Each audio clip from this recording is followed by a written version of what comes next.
지난주 우리나라는 직면하지 말아야 하는 안타까운 상황에 처하게 되었습니다.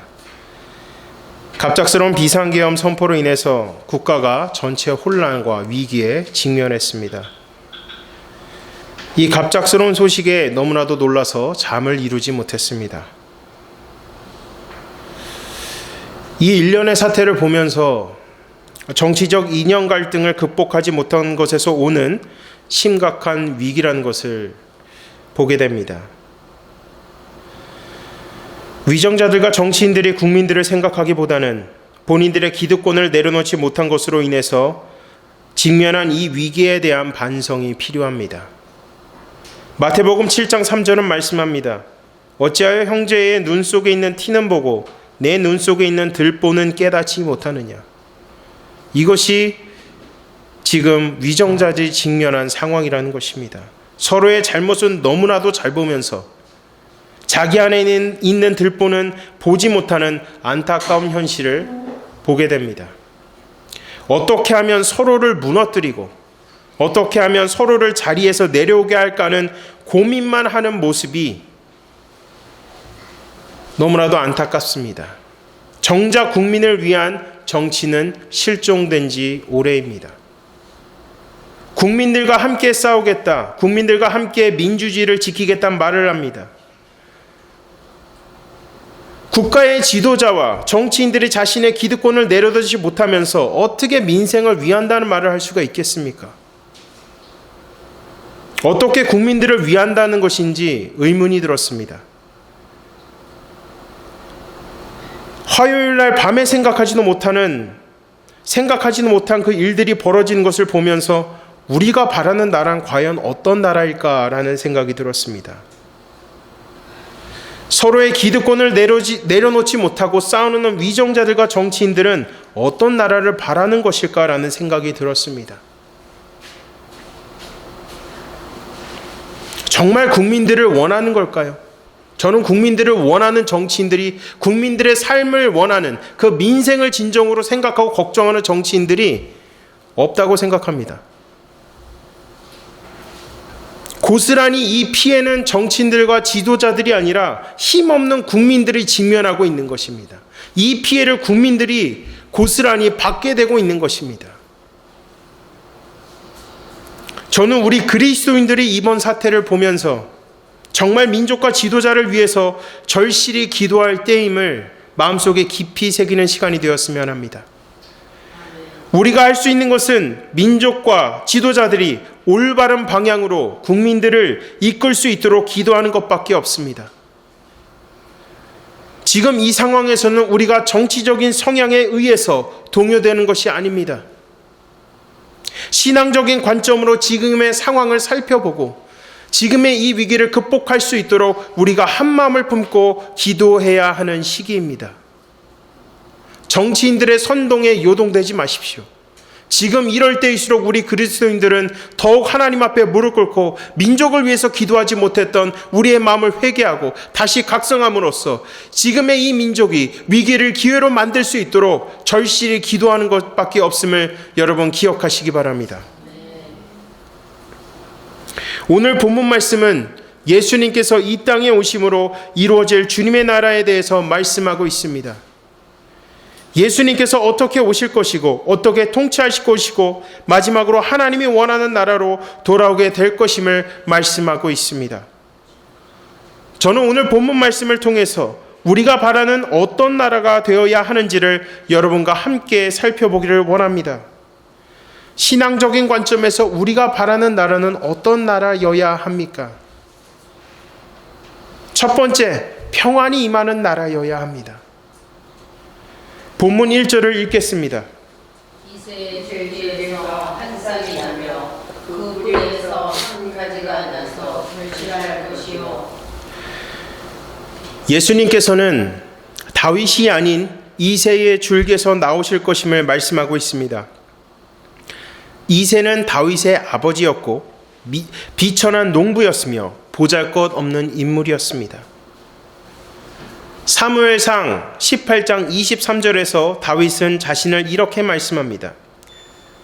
너희는 작은 일로 보느냐? 나는 가난하고 천한 사람이라 한지라. 다윗의 말씀에서 볼 수 있듯이 이새의 집은 화려한 집안이 아니었습니다. 예수님께서는 보잘것없고 비천한 가문에서 보잘것없는 인간으로 오실 것임을 말씀하고 있습니다. 마태복음 2장 23절 말씀을 보시면 나사렛이란 동네에 가서 사니 이는 선지자로 하신 말씀에 나사렛 예수라 칭하리라 하심을 이루려 함이로라. 예수님께서는 당시에 비천하고 보잘것없는 나사렛 사람으로 불리워야 했습니다. 비천한 인간의 몸으로 이 땅에 오셨지만 하나님의 명령인 인류 구원을 위한 그 대업을 성공하셨습니다.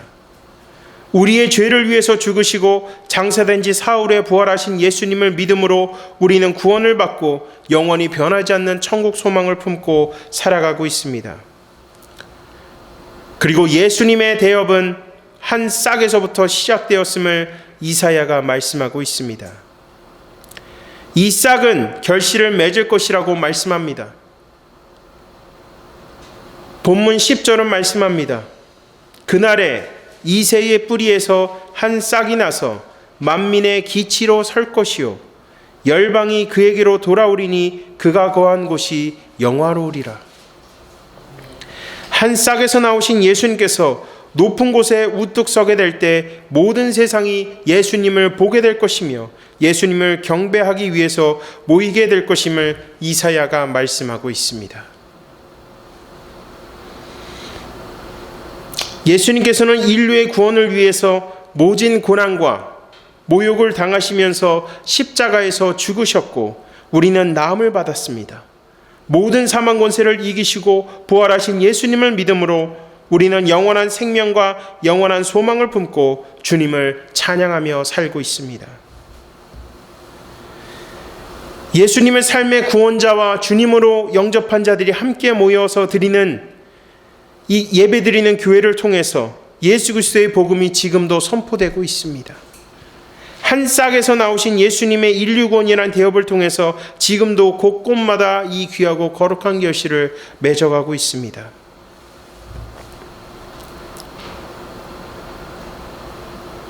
예수님께서 생명의 말씀 되신 예수님께서 이 땅에 인간의 옷을 입고 오셨을 때 하나님께서 이 땅을 통치할 수 있는 그 영을 부어주셨다고 약속하십니다. 2절은 말씀합니다. 그 위에 여호와의 영 지혜와 총명의 영이요 모략과 재능의 영이요 지식과 여호와를 경외하는 영이 강림하시리니. 이사야는 예수 그리스도께서 구원 사역을 감당하실 때 여호와의 영으로 무장될 것을 말씀하고 있습니다. 생명의 말씀 되신 예수님께서 이 땅 가운데 오셔서 그 모든 하나님의 그 모든 능력을 부여받고 그 능력을 펼칠 수 있도록 여호와의 영이 강림하신 것입니다. 이 땅에 오셔서 어떻게 하셨습니까? 하나님 나라를 선포할 수 있도록 지혜와 총명의 영이 임했습니다. 아픈 자를 살리고 죽은 자를 살릴 수 있도록 하나님의 그 능력, 죄사함의 권세와 치유의 능력을 우리 예수님께 부여하셨습니다. 성령의 능력을 받으시는 예수님은 공의와 정직과 성실로 세상을 통치하심으로 모든 악을 제거하십니다. 이러한 예수 그리스도의 통치로 인해서 모든 대립이 그리고 갈등이 사라지는 평화를 실현하게 될 것임을 말씀하고 있습니다. 이사야 9장 6절에서는 이사야는 메시아를 평강의 왕으로 부르고 있습니다. 예수님께서는 당신에게 한량없이 부어주신 여호와의 영으로 모든 인류를 구원하사 이 땅에 평화를 주셨습니다. 그렇다면 우리가 바라는 나라는 평화가 임하는 땅, 예수 그리스도의 평강이 강력하게 임하는 땅이어야 합니다. 진정한 리더십의 모델을 우리 예수님께서 보여주셨습니다. 철저한 희생, 철저한 섬김, 그를 통하여 죽어져가는 영혼들이 살아나는 역사가 일어났습니다. 오늘날 우리가 바라는 나라는 이와 같아야 하는 것입니다. 지도자들이 권력의 자리에서 모든 기득권 내려놓고 철저한 희생, 국민을 위한 철저한 희생, 철저한 섬김을 통하여 이 나라의 갈등, 이념 갈등은 없어지고 오직 평화롭게 국정 운영을 펴갈 수 있는 이 나라, 예수 그리스도의 평강이 임하는 나라가 우리가 바라는 나라여야 함을 믿으시기를 주님의 이름으로 간절히 축원합니다.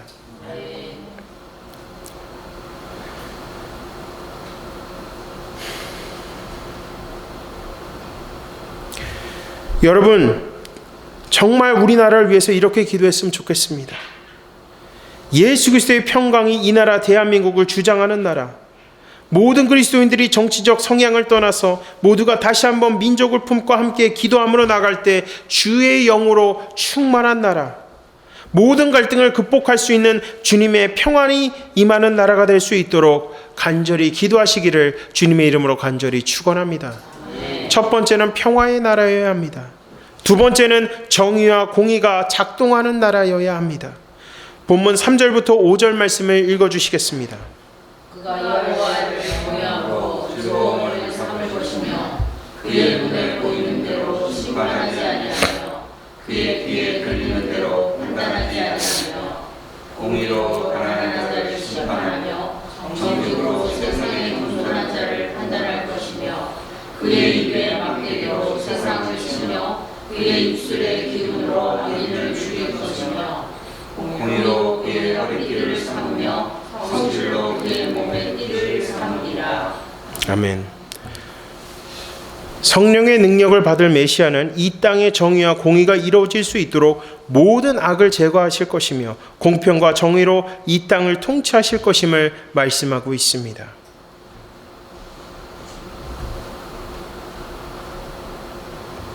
정의와 공의로 이 땅을 평화롭게 통치할 때에 우선순위가 있습니다. 3절에서 말씀하고 있죠. 여호와 경외하기를 즐겨한다. 우선순위가 되어야 되는 것입니다. 여호와를 경외하기를 즐겨할 때 하나님께서 그 모든 영을 부어주신다는 것입니다. 여호와를 경외하는 것이 지혜와 지식의 근본이고 2절에 기록된 말씀대로 여호와의 영이 충만히 부어지기 때문입니다. 하나님을 경외하는 것을 즐겨할 때 공의와 정의를 분간할 수 있는 판단력이 생깁니다.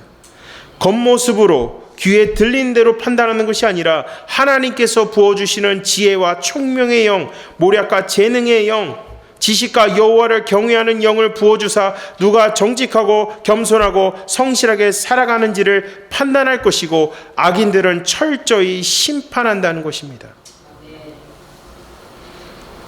당시 이스라엘의 오랜 꿈이 있다면 공의롭고 정직한 평등 사회의 구현이었습니다. 당시 유다 왕들의 악행들로 인해서 백성들이 보살핌을 받지 못하고 행악자는 엄정한 심판을 받지 못했습니다.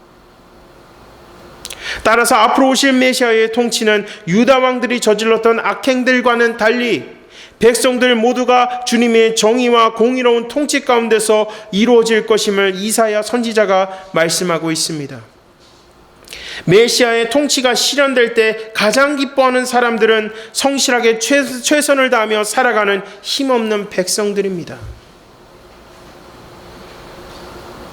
메시아의 통치를 통해서 비천한 자들은 높아질 것이고 세상에서 악을 행하는 자, 하나님을 부인하며 온갖 악행을 저지르는 자들은 심판에 직면하게 될 것임을 말씀하고 있습니다. 5절은 말씀합니다. 공의로 그의 허리띠를 삼으며 성시로 그의 몸의 띠를 삼으리라. 3절부터 5절의 말씀을 우리의 삶의 컨텍스트에 적용해 본다면 예수님께서 우리에게 옳고 그름에 대한 가르침을 성경을 통해서 말씀하셨고 우리는 이 시대를 살며 공의와 정의를 분별할 수 있는 능력이 우리에게 주어졌습니다. 우리가 하나님의 평강과 공의와 통치가 이 땅에 임해달라고 올려드리는 기도는 바로 성경적 가치관에 근거해 이 시대를 이끌어가는 리더들이 법을 지키며 최선을 다해서 성실하게 살아가는 국민들이 피해를 보지 않도록, 그리고 최선을 다하며 사는 삶이 가치로운 삶인 것을 실현시킬 수 있도록 모든 부분에서 투명하고 정직하게 공의를 행해야 하는 것입니다.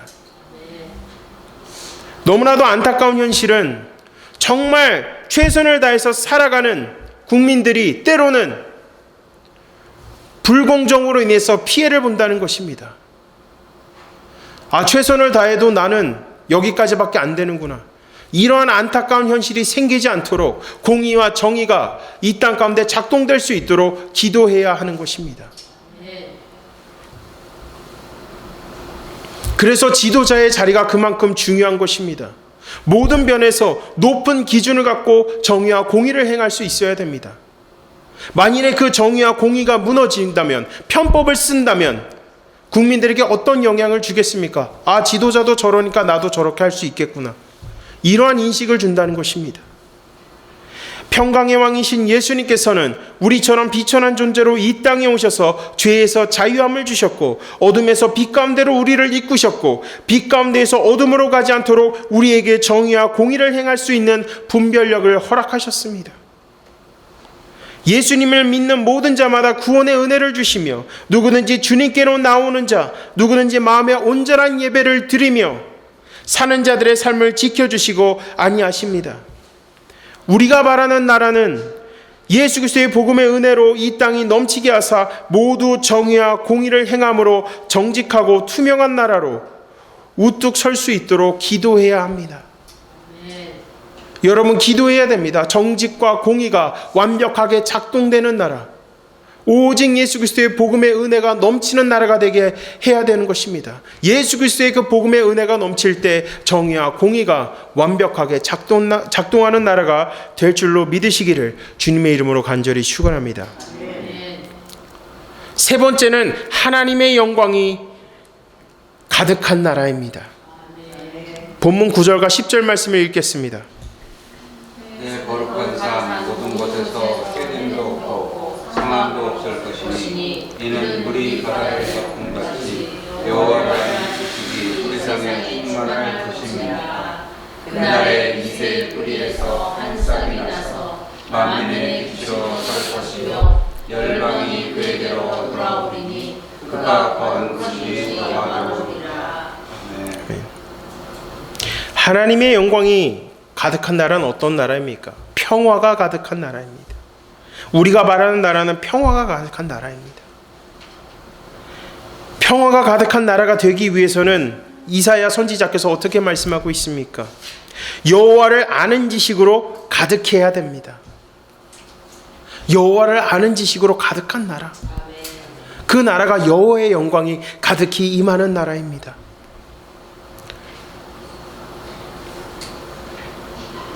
하나님을 아는 지식으로 충만할 때 이 세상에는 증오와 분노가 없어집니다. 그 안에 하나님의 사랑과 평화로 가득 채워지게 됩니다. 우리가 이런 나라를 바라기 위해서는 지금 우리 그리스도인들이, 저도 마찬가지입니다. 우리 모두가 각성해야 합니다. 대한민국에서의 교회의 존재 이유는 주님의 영광이 이 땅에 가득하기 위해서, 모든 열방이 주님을 볼 때까지 복음을 전하고 복음대로 살기 위함입니다. 우리는 예수님을 믿음으로 구원의 은혜와 동시에 그 누구도 누릴 수 없는 평안과 평화의 삶을 누리고 있습니다. 우리만 간직해서는 안 되는 것입니다. 이 땅에 그 평안과 평화를 흘려보낼 수 있어야 합니다.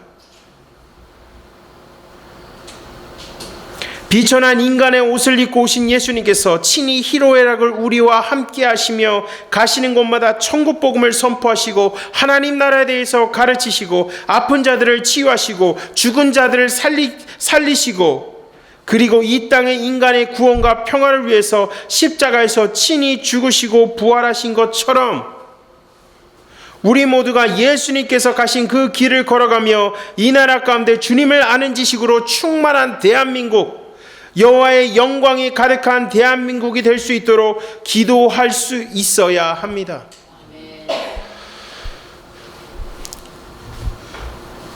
제가 서론에도 말씀드렸습니다. 지금 우리나라 대한민국은 엄청난 위기를 맞이하고 있습니다.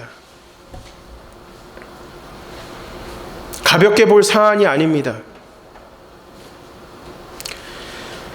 우리는 그리스도인으로서 하나님의 말씀에 근거하여서 이 나라를 위해서 기도할 수 있어야 합니다. 그리스도인들 대부분이 정치적인 성향이 있겠죠. 하지만 그 정치적인 선동에 움직여서는 안 됩니다. 우리는 이 성경 말씀에 기록된 선지자들처럼 민족을 품고 깨어서 기도해야 하는 것입니다. 구약의 선지자들을 보십시오. 옷을 찢는 마음으로, 통탄하는 마음으로, 애원하는 마음으로 이 땅에 하나님께 돌아올 수 있도록, 이 땅에 하나님의 은혜가 임하게 해달라고, 하나님께서 이 땅을 치유시켜달라고, 긍휼히 여겨달라고 간절히 애원하고 기도하는 그 마음을 우리가 지금 가져야 할 때입니다. 사랑하는 성도 여러분, 민족을 품고 다시 기도하십시오. 우리가 민족을 품고 기도할 때 하나님께서는 응답하실 것입니다. 우리의 피난처 되시고 환난 날에 우리를 건지실 하나님께서 우리가 무릎 꿇고 민족을 품고 기도할 때 하나님께서 이 나라 대한민국을 위기에서 건져내실 줄로 믿으시기 바랍니다. 그리고 간절히 기도할 때 우리나라 대한민국 가운데 예수 그리스도의 평강이 임하는 나라, 예수 그리스도의 평강이 임함으로 정의와 공의가 작동되는 나라, 하나님을 아는 충만한 지식으로 가득 채워지는 나라가 될 줄로 믿으시기를 주님의 이름으로 간절히 축원합니다.